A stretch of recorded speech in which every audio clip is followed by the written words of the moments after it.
नमस्कार मित्रों, सुकून के कुछ नए पलों में आपकी दोस्त और मोटिवेशन ऑथर डॉक्टर तिलोत्तमा आजाद सुकून के कुछ नए पलों के साथ आज हम चर्चा करने जा रहे हैं प्रेम, निस्वार्थ प्रेम जो जीवन का आधार है और जिसके माध्यम से ही हम ईश्वर तक पहुंच सकते हैं। ईश्वर जो परमानंद है, जिसके समीप रहकर ही हम आनंद की अनुभूति और सुकून की अनुभूति कर सकते हैं।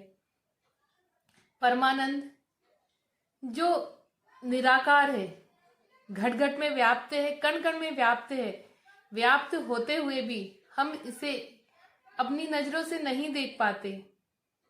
हम इसका एहसास तो करते हैं लेकिन ये हमें दिखाई नहीं देता। और जब ये हमें दिखाई नहीं देता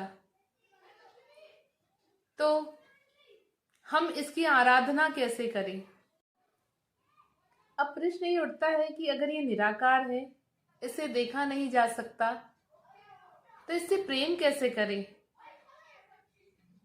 इससे प्रेम, हमारा प्रेम इस तक कैसे पहुंच पाएगा।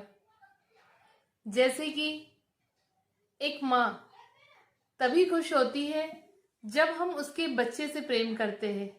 अगर हम माँ को कितनी भी प्यारी प्यारी वस्तुएं दे दे और उसके बेटे को दुत्कार दे तो माँ कभी खुश नहीं होगी।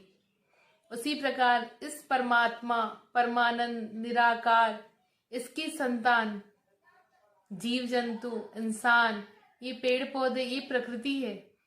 जब हम इस प्रकृति से प्यार करते हैं, इसकी बनाई हुई रचना से प्यार करते हैं, इंसान से प्यार करते हैं, जीव जंतुओं से प्यार करते हैं, पेड़ पौधों से प्यार करते हैं, प्रकृति के कण कण से प्यार करते हैं, तो इस निराकार से प्यार हो जाता है और इस निराकार को हम प्रसन्न कर सकते हैं। चलिए एक छोटी सी कहानी के माध्यम से इसे समझते हैं। नंदिनी सुबह सुबह घूमने के लिए निकली। घूमते घूमते वो एक तालाब के पास पहुंची। उस तालाब में बहुत ही सुंदर कमल के फूल खिले हुए थे। कमल के फूलों को देखकर नंदिनी का हृदय आनंद से भर उठा। वाह प्रभु, कितने सुंदर सुंदर फूल बनाए, कितनी सुंदर प्रकृति बनाई। नंदिनी उन सुंदर फूलों को निहार ही रही थी कि एक 15 से 16 वर्षीय बालक धीरे धीरे उस तालाब में प्रवेश करने लगा और उन कमल के फूलों तक पहुंचा।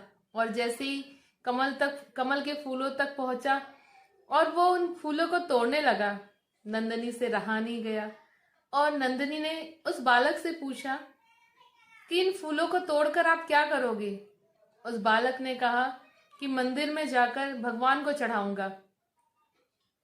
उस बालक को भी लगा कि शायद मैं बहुत अच्छा कार्य कर रहा हूं। नंदिनी ने फिर पूछा कि क्या मृत चीज कभी किसी को पसंद आती है।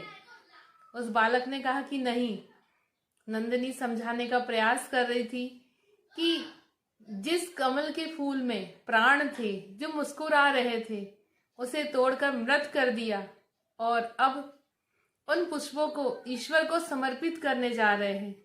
ये ईश्वर जो प्रकृति रूप है, जो प्रकृति रूप में मुस्कुरा रहा है और उसी की प्रकृति को नष्ट करके, उसी के जीव जंतुओं को क्षति पहुंचाकर, इंसान से बैर रखकर अगर हम कहें कि हम ईश्वर से प्रेम करते हैं, हम ईश्वर में आस्था रखते हैं, तो ये बात कदापि सत्य नहीं होगी। अगर हमें ईश्वर को कुछ समर्पित ही करना है तो वो समर्पित करें जो हमारा अपना है। अब प्रश्न ये उठता है कि तन मन धन सब इस निराकार का है, इस ईश्वर का है, तो हम इसे क्या समर्पित करें। हम इसे प्रेम भाव समर्पित करें, इसकी प्रकृति से, इसकी रचना से प्रेम करें। जब हम ऐसा करते हैं तो ये रीझ जाता है।